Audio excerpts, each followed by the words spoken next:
right, this is syndicatednews.net again, and for the third time, we'll be interviewing Dr. Orly Taitz. Dr. Orly Taitz has made a name for herself, not only because she's challenging, she's a birther, and she is challenging that birth certificate, and she's got serious documentation which had been refused by the courts, and now the judges have accepted her evidence.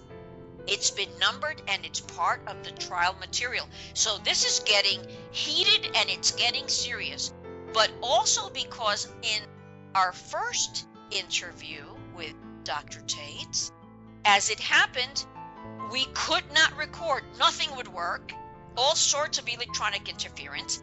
And in our second interview, which did go well, wouldn't you know it, her part of the conversation mysteriously just disappeared. We're calling these electronic or political coincidences. You be the judge.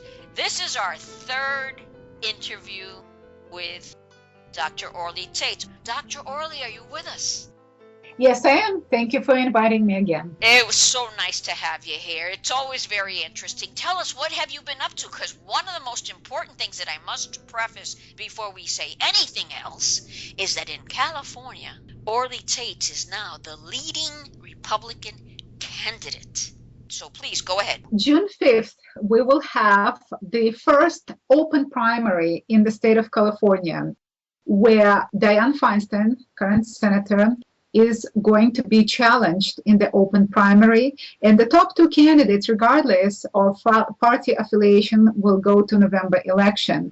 And I'm very proud to say that even though I'm a political dissident against the regime of Barack Hussein Obama, I am the leading Republican candidate to be in the top two going to the November election. And it's interesting that I'm leading in most categories, not only in general, I'm leading among Republican voters and I'm leading among Hispanics, even though the second candidate, Mr. Ramirez, is Hispanic. I'm leading him by 10%, and I'm getting a lot of support. Son muchas personas de México, de otros lugares, que quieren votar por mí.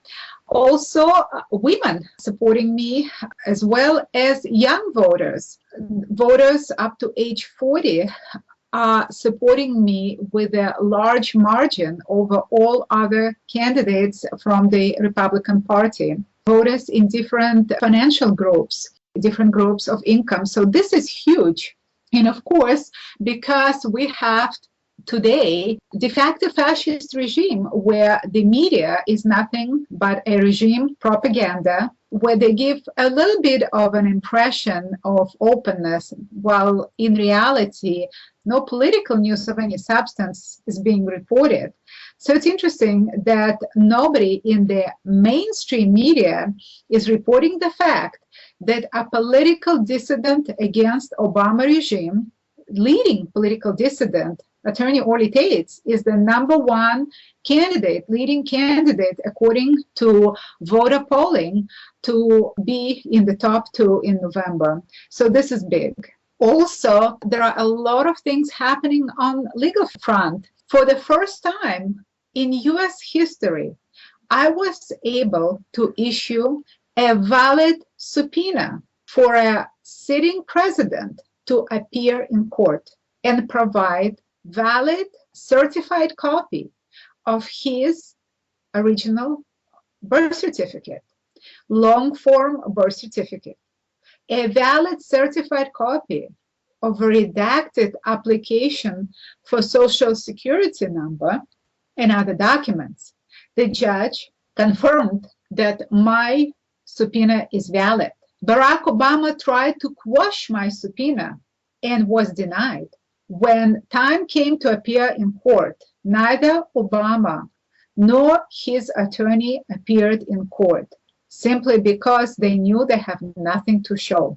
I brought 7 experts, among them a top deportation officer from the Department of Homeland Security, who testified that with identification papers like Obama, he would be seeking a warrant for his arrest and deportation. He testified that his birth certificate is clearly a computer-generated forgery and that he is using a stolen social security number. I had a licensed investigator who is certified by the Department of Homeland Security who testified to the same. I had computer experts, scanning experts, multiple experts testifying to the same. We have a criminal in the White House. This is the biggest crime ever committed against the United States of America. This is the biggest crime committed against the people of the United States of America. A usurper, a criminal with forged identification papers, was put in the White House by a number of corrupt bureaucrats and corrupt judges who committed treason against the United States of America. This case is going to the Supreme Court of Georgia. This case also will be heard next month in the state of Mississippi, where the Chief Justice of the Supreme Court of Mississippi appointed a special judge to hear my case. It is being heard by the election boards in several states, including New Hampshire and Indiana. And I will continue until Barack Hussein Obama is not only removed from the White House, but until he is criminally prosecuted for the biggest crime he committed against this nation. Your listeners can follow Orly Taitz, ESQ.com.